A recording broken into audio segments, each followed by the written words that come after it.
प्यारे विद्यार्थियों, अब तक हमने अंकगणित श्रृंखला के 3.3 तक सारे प्रश्न संग्रह हल किए। अब हम प्रश्न संग्रह 3.4 हल करने जा रहे हैं। प्रश्न संग्रह 3.4 में सारे शाब्दिक प्रश्न आएंगे जो जिनका हल हमको ज्ञात करना है। जैसे कि हम सबसे पहला उदाहरण इसमें लेते हैं। पहला उदाहरण 3.4 इस प्रश्न संग्रह का सबसे पहला उदाहरण है कि सानिका ने 1 जनवरी 2016 को निश्चित किया कि उस दिन 10 रुपए, दूसरे दिन 11 रुपए, तीसरे दिन 12 रुपए इस प्रकार बचत करते रहना है। 31 दिसंबर 2016 तक उसकी कुल बचत कितनी होगी। देखो, अभी 2020 चल रहा है और 2020 यह लीप ईयर है। लीप ईयर में हमेशा फरवरी जो है ये 29 दिनों का होता है। जिस तरह 2020 यह वर्ष लीप ईयर है, उसी तरह से 2016 यह भी लीप ईयर था, क्योंकि हर 4 साल के बाद आने वाला जो साल है वो लीप ईयर होता है। अभी 2024 आएगा, वो लीप ईयर रहेगा। इसलिए हर वर्ष 365 दिन होते हैं, परंतु लीप ईयर में 366 दिन होते हैं। ये इसलिए समझा है कि ये जो गणित है, इस गणित में हमको ये देखना है कि सानिका ने 1 जनवरी 2016 को निश्चित किया। इसका मतलब है 2016 यह लीप ईयर है, इसलिए इसमें 366 दिन आने वाले हैं। तो सानिका ने 1 जनवरी 2016 को निश्चित किया कि वह एक दिन में पहले दिन 10 रुपए, दूसरे दिन 11 रुपए से रुपयों की बचत करेगी। तो सानिका ने जो डिसाइड किया उसको हम यहाँ पर एक बार अंकगणित श्रृंखला के रूप में लिखना चाहते हैं। तो सानिका द्वारा की गई बचत, सानिका किस तरह की बचत कर रही है। देखिए कि सानिका द्वारा की गई बचत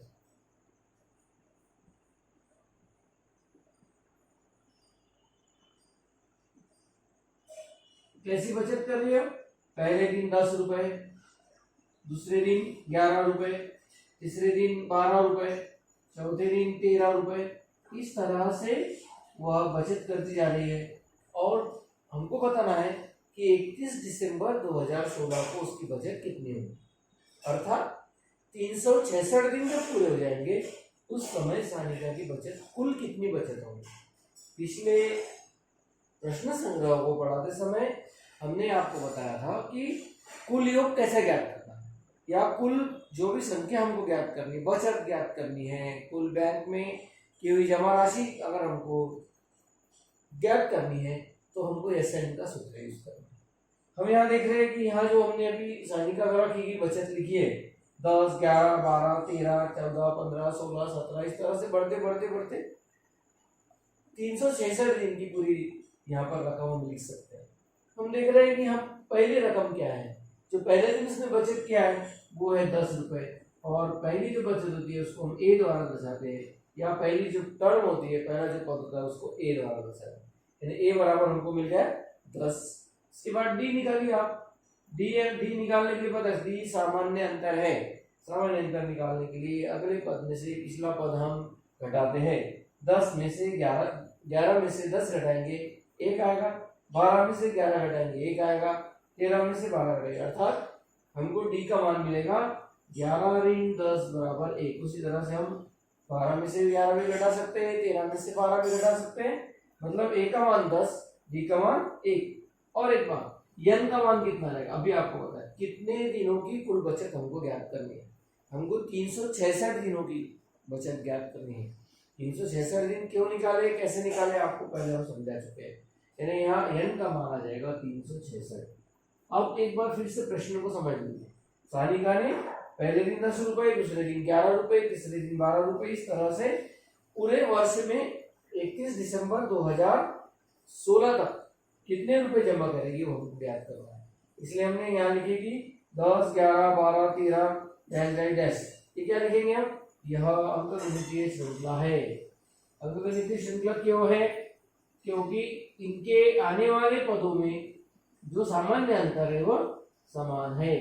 यह अंकगणितीय श्रृंखला है। अंकगणितीय श्रृंखला होने के कारण हम इसमें एसएन का सूत्र लगाएंगे। ए बराबर 10, डी बराबर 1, एन बराबर 366। एसएन यानी क्या? यस का अर्थ भी हमने आपको पिछले प्रश्न संग्रह पढ़ाते समय बताया था। यस का अर्थ है सम, सम यानी कुल, कुल कितना रकम जमा होगी वो हमको निकालना है। इसलिए हम यहाँ पहले एसएन का सूत्र लिखते हैं। एसएन बराबर एन बटा 2 गुना 2a धन n ऋण 1 गुना डी। ये सूत्र आप लोगों को पता है, पिछले प्रश्न संग्रह में हमने ये सूत्र पे आधारित कुछ गणित हल किए थे। n का मान है 366, हम लिख रहे देखिए यस 366 बराबर n बटा 2 अर्थात 366 बटा 2 गुना 2a, a का मान हमने लिखा है 10, इसलिए हम लिखेंगे 2 गुना 10, चाहे तो हम एक कोष्टक में लिख सकते हैं छोटे, धन n ऋण 1, n का मान है 366, इसलिए 366 ऋण 1, 366 ऋण 1 गुना b का मान है 1। सारे मान हमने प्रस्तावित कर दिए। n का मान 366, a का मान 10, n का मान 366, b का मान 1। इसको हम हल करेंगे। बराबर 366 बटा 2 गुना 2a, 2a अर्थात 20, और 366 में से 1 माइनस करने पर, घटाने पर हमको 365 मिलेगा। 365 में 1 से गुना करेंगे 365 आएगा, मतलब 20 में हमको 365 जोड़ने हैं। 20 में अगर हम 365 जोड़ते हैं तो हमको मिलेगा 385, 385। 366 में 2 से भाग देंगे, 366 में 2 से भाग देने पर हमको मिलेगा 183, 183। भाग करना आपको आता है, 2 से कैसे भाग करते हैं आपको पता है। तो 366 में 2 से भाग देने पर 183, 183 गुना 385। अगर हम ये दोनों गुना करते हैं, आप लोग एक बार चेक करेंगे अपने पास, 183 में अगर हम 385 से गुना करते हैं तो हमको कुल रकम मिलेगी 70,455। आप लोग गुना करके एक बार चेक करेंगे इसको। मतलब सानी का अगर पहले दिन 10 रुपए 2016 में, 1 जनवरी 2016 को 10 रुपए, इस तरह से 10, 11, 12, 13 हर दिन अगर बचत करती जाती है, हर दिन 1 रुपये बढ़ाती जाती है, तो उसके द्वारा 31 दिसंबर 2016 को कितनी रकम हो जाएगी? 70,455 रुपए। इसलिए हम आंसर लिखेंगे नीचे, या इसका आंसर लिखते ऐसे लिखेंगे, सानिका 31 दिसंबर 2016 को सानिका की कुल बचत 70,455 रुपए होगी। 31 दिसंबर आंसर लिख रहे हैं, 31 दिसंबर 2016, 31 दिसंबर 2016 को सानिका की कुल बचत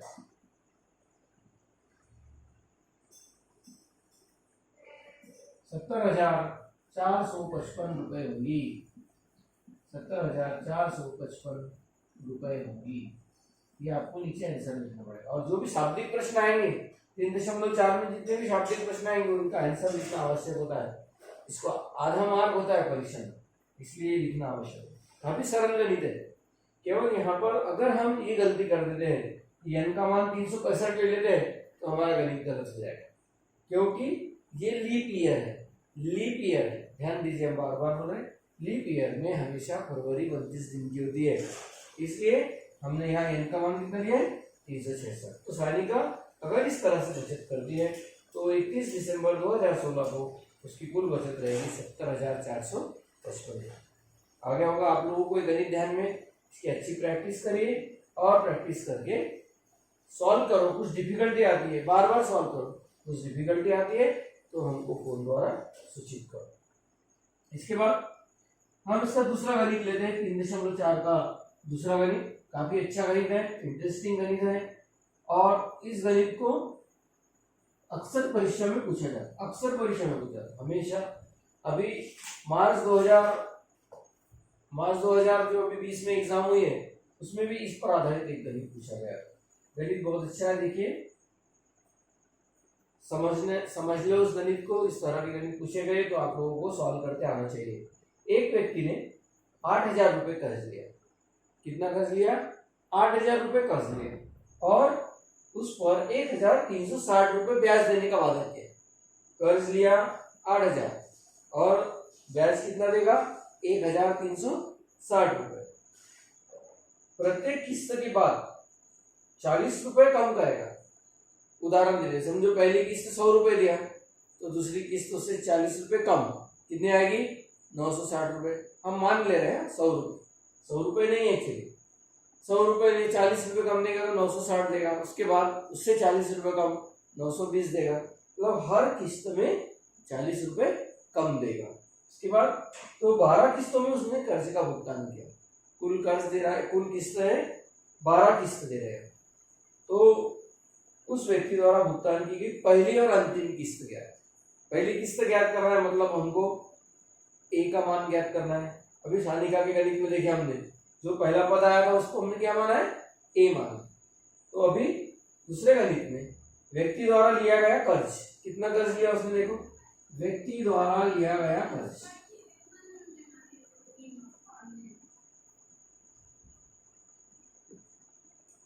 उसने कर्ज लिया है 8,000 रुपये।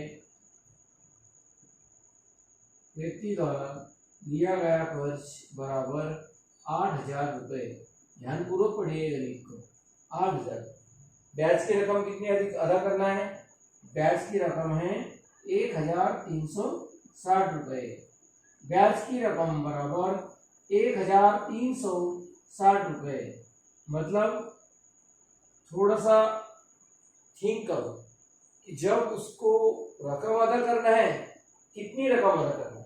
8,000 रुपये जो उसने कर्ज लिया वो, और 1,360 रुपये ब्याज, मतलब व्यक्ति द्वारा जो कुल अदा करना है, कुल भुगतान करना है उसको, वो कितना करना है? तो व्यक्ति द्वारा या व्यक्ति को भुगतान करने वाली रकम, जितने उसको भुगतान करना है वो रकम कितनी रहेगी? आप सोच लो थोड़ा सा कि उसने 8,000 रुपये कर्ज लिया था और 1,360 रुपये ब्याज दे रहा है, मतलब टोटल 8,000 धन 1,360, मतलब उसको जो रकम अदा करना है वो है टोटल 9,360 रुपये। 9,360 रुपये उसको, 8,000 रुपये उसने कर्ज लिया था और 1,360 रुपये ब्याज, ऐसा टोटल उसको 9,360 रुपये अदा करना है। अर्थात हम कहेंगे एसएन का मान, कुल रकम, कुल शब्द याद, कुल रकम यानी 9,360 रुपये उसको अदा करना। ठीक है, अब हमको और क्या पता है कि हर किस्त के बाद 40 रुपये उसको कम देने हैं। अब हम यहाँ लिख रहे हैं एसएन का मान हम अभी ज्ञात कर चुके हैं 9,360 रुपये। एसएन का मान ज्ञात कर चुके हैं, हर किस्त के बाद 40 रुपये कम देना है, मतलब कम देना है, इसलिए हम डी का मान ऋणात्मक लिखेंगे। डी बराबर ऋण 40 रुपये। हर बार हमको 40 रुपये कम देना है उस व्यक्ति को। इसके बाद कितने किस्तों में करना है? तो 12 किस्तों में देना है। 12 n बराबर 12। ये पॉइंट अगर आप लोगों को समझ गया कि हमने एसएन का मान कैसे ज्ञात किए, डी वहां लिखा हुआ है हर किस्त में 40 रुपये कम देंगे और 12 किस्तों में अदा करना है, इसके आधार पर हम ए का मान ज्ञात कर सकते हैं। तो सबसे पहले हम एसएन के सूत्र का उपयोग करेंगे। एसएन बराबर n बटा 2 2a धन n ऋण 1 गुना डी। एसएन के सूत्र के आधार पर हम ए का मान ज्ञात करेंगे, इसमें मान प्रस्तावित करेंगे। एसएन का मान है 9,360 रुपये बराबर n है 12 बटा 2 गुना ए का मान हमको ज्ञात करना है, ये n का मान 12 ऋण 1 गुना डी का मान है ऋण 40। ऐसे जैसे मान प्रस्तावित किए, देखो सूत्र लिखना मान लिखना कुछ कठिन नहीं है। सूत्र अगर आता है, मान सब पता है, केवल हमको प्रस्तावित करना है प्रॉपरली बराबर, जिसका मान उसका बराबर वहां पर रखना है। एसएन 9,360, एन का मान 12 बटा 2 ए का मान तो हमको ज्ञात करना है, मतलब इन सारे टर्म्स में सिर्फ हमको ए का मान नहीं पता है, बाकी सारे मान पता है। एसएन का पता है, एन का पता है, डी का पता है, तो तो हम सारे मान यहाँ प्रस्तापित कर दिए, 12/2 गुना 2a धन 12 ऋण 1 गुना ऋण 40। थोड़ा इसको सॉल्व करेंगे, हर स्टेप को सॉल्व करेंगे। 12/2, 12 में 2 से भाग देने पर हमको 6 प्राप्त होगा, गुना 2a धन, यहाँ देखो 12 में से 1 गया, हमको 11 प्राप्त होगा, 11 गुना ऋण 40 बराबर 6 गुना 2a, देखो धन गुना ऋण, धन में ऋण से गुना करेंगे, हमको ऋणात्मक संख्या प्राप्त होगी। और 11 में अगर हम 40 से गुना करते हैं तो हमको 11 चौक 44, ऐसे 440 मिल जाएगा।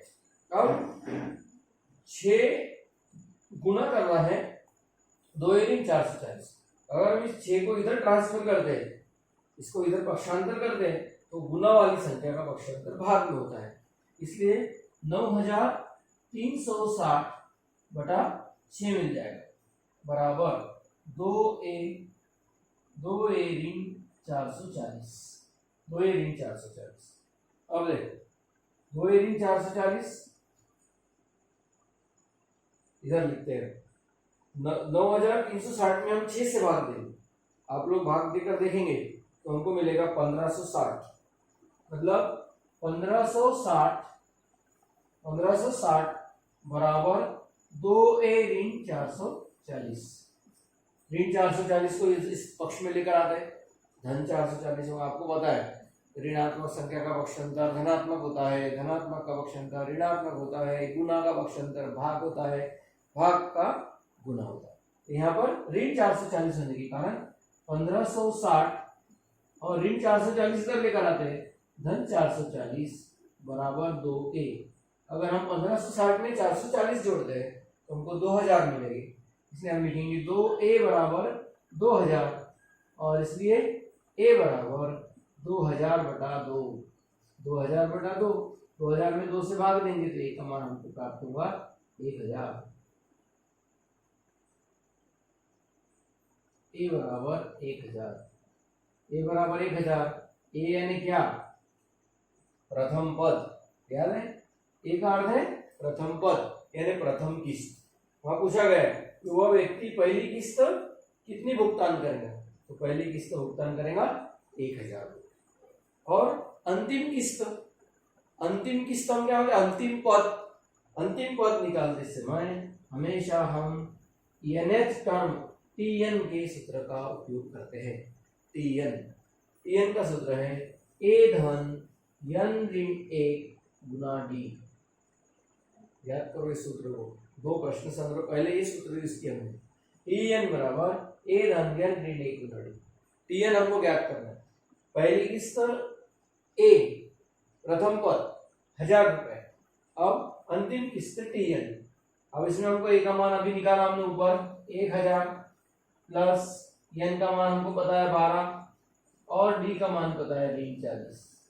इसको अगर हम हल करेंगे तो हमको मिलेगा 1000, ये देखो ये वाला जो है 12 ऋण 1 गुना ऋण 40, देखो 12 ऋण 1 गुना ऋण 40 इसका आंसर है ऋण 440, इसलिए यहाँ लिखेंगे 1000 माइनस 1000 ऋण 440, 1000 में से 440 घटाने पर हमको मिलेगा आंसर 560 रुपए, 560 रुपए। मतलब पहली किस्त आ गई 1000 रुपए और अंतिम किस्त आ गई 560। यानी हम नीचे आंसर लिखेंगे जैसे हमने सानिका वाले गणित में आंसर लिखा है, वैसे इसमें भी आंसर लिखेंगे कि उस व्यक्ति द्वारा पहली किस्त 1000 रुपए तथा अंतिम किस्त 560 रुपए अदा करनी होगी उस व्यक्ति को। ठीक है, अब एक बार इस गणित को थोड़ा एक बार अच्छी तरह से समझ लो कि व्यक्ति द्वारा लिया गया कर्ज दिया है 8000 रुपए, ब्याज की रकम है 1360 रुपए, मतलब व्यक्ति टोटल कितनी रकम अदा करने वाला है, तो व्यक्ति कुल रकम अदा करने वाला है 8000 रुपए प्लस ब्याज यानी 9360 रुपए। अब ये जो 9360 रुपए ये कुल रकम है, हमारे कुल शब्द पर ध्यान दीजिए, कुल रकम है 9360, इसलिए हमने एसएन का मान लिया है 9360। हर किस्त के बाद 40 रुपए कम देने वाला है, इसलिए डी बराबर ऋण 40, 12 किस्तों में अदा करना है इसलिए एन बराबर 12, और फिर एसएन का सूत्र लिखकर मान प्रस्तापित करके हमने ए का मान ज्ञात किया। ये इस स्टेप के बाद में हमने गणित यहाँ से लिखना शुरू किया है और ए का मान हमको 1000 प्राप्त हुआ। 1000 मतलब पहली किस्त 1000। उसके बाद हमको अंतिम किस्त ज्ञात करना है। अंतिम किस्त ज्ञात करने के हमने टीएन के सूत्र का उपयोग किया है। टीएन बराबर ए धन n ऋण 1 गुना डी, और इसको हम मान प्रतिस्थापित करके हल करने पर हमको 560 रुपये प्राप्त हुए। इसलिए वो व्यक्ति अगर 8000 रुपये कर्ज लेता है और ब्याज 1360 रुपये देता है तो 12 किस्तों में हर रकम के बाद हर महीने के बाद 40 हर किस्त के बाद 40 रुपये कम देने पर उसको कितने रुपए देना पड़ेगा? पहली किस्त 1000 रुपये देनी पड़ेगी और अंतिम किस्त 560 रुपये देनी। इस तरह से आप लोग इन गणितों को हल करो, अच्छा समझने का प्रयत्न करो। डिफिकल्टी है तो आप कभी भी हमको फोन करके पूछ सकते हैं।